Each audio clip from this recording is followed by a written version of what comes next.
my wife called me and I had to stop so I could access the text message. And I pulled in here to turn around, and this place smells like weed. This whole damn place smells like weed. You know, even when I lived here, I never got down to this side of the apartment complex. You know, it isn't any different than right down here.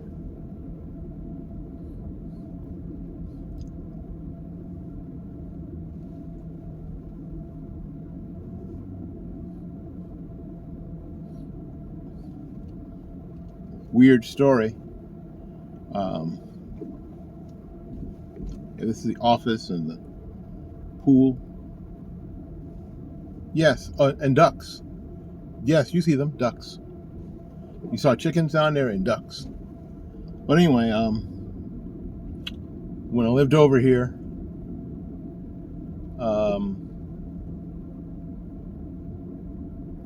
actually, sad story.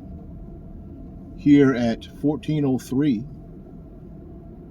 there was 2 kids who lived, who were young white guys. I know it seems like everything's about race, but it isn't. But they were like university age, and they used to have people come up to their apartment, drive up for a few minutes, and they haven't moved this tree, and I can't see at all. Anyway, and then they would leave, and then somebody else would come. They'd be there for 2-3 minutes, and they would leave. And it took me a bit to figure out, because I was even then I was naive. Even I was naive about these things. They were selling drugs, and when we moved out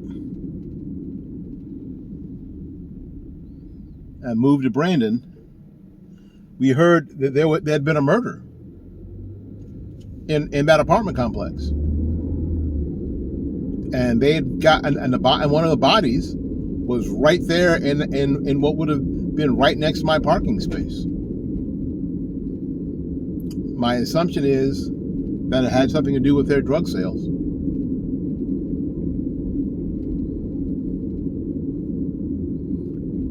Yep.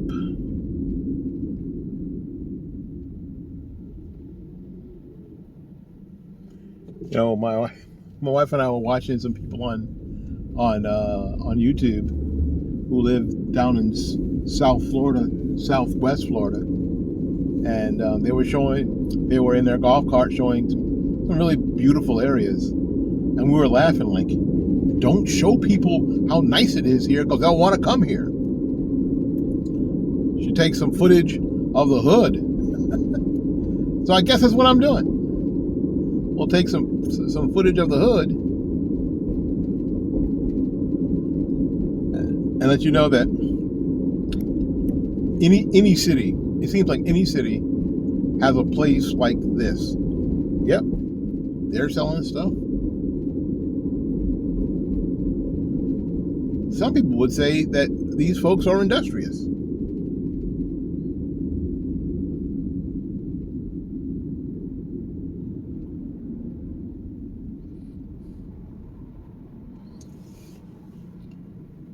So we're going to, this area was called Suitcase City because of the amount of transient folks who would come and and live in one of the duplexes for a little bit, and they sometimes they live there under an assumed name.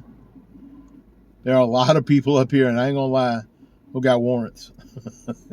I ain't gonna lie.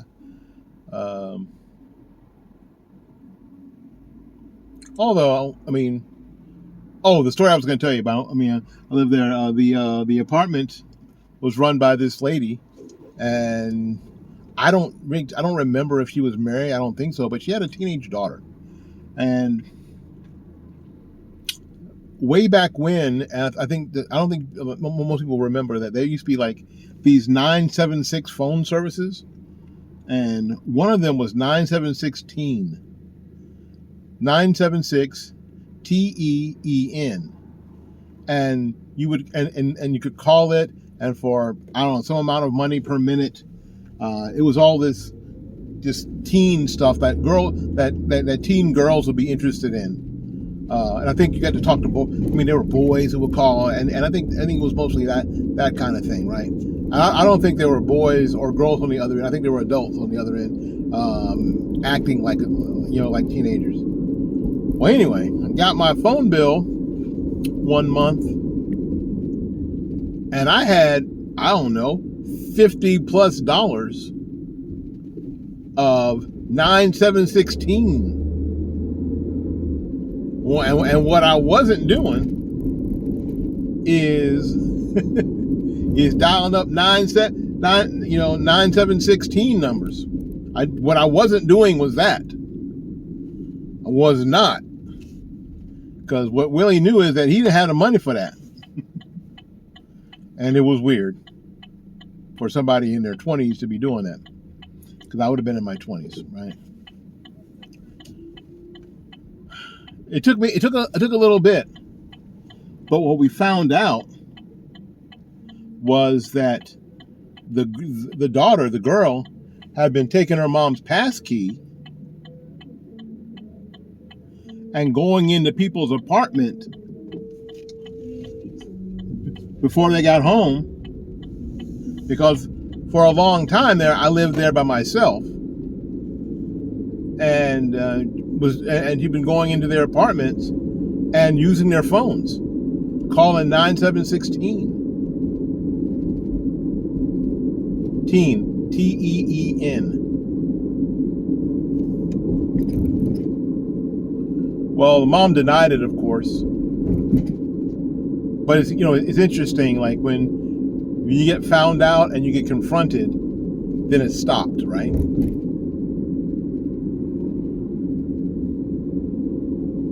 Was able to pay the phone bill. $50, a $50 phone bill minus long distance back in the day was outrageously ridiculous. Nobody could afford that. It's stupid.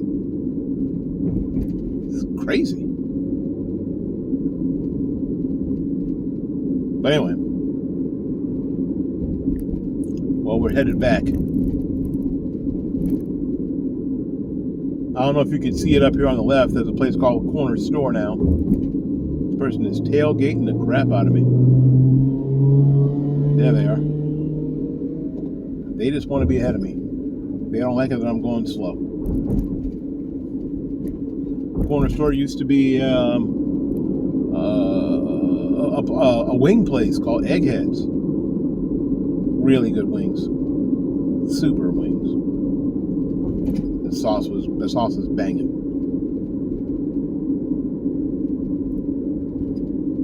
Well, that car doesn't like any of us going slow, because they're going that way, and you know what's that way? The ghetto Walmart.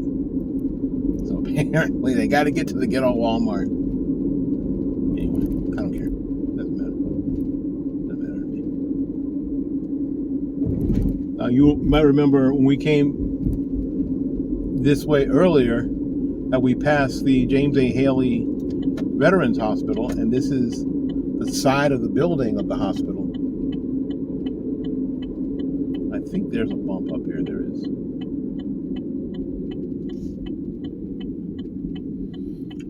And because it is a veterans hospital, it's federal property, and they protect it like it's federal property. You see those fences? There's absolutely no trespassing there, or going on property and just sort of looking around, seeing what's there, what kind of place it is. Not at all. Not unless you have business there. Big gates and guards and the whole nine. I just saw something that I got a question about. Remember, we talked about smoking here, a minute ago or so. I just saw a person that I'm going to assume is a nurse, I guess, smoking out in front of the hospital. I understand that nursing is a high-stress gig, It is. The times that I've been in the hospital, I have tried to be a good patient. I've tried to be appreciative, thankful, kind to the people who are taking care of me.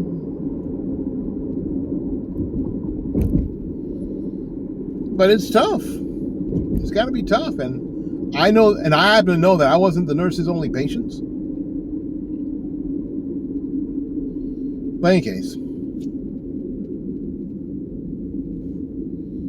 So,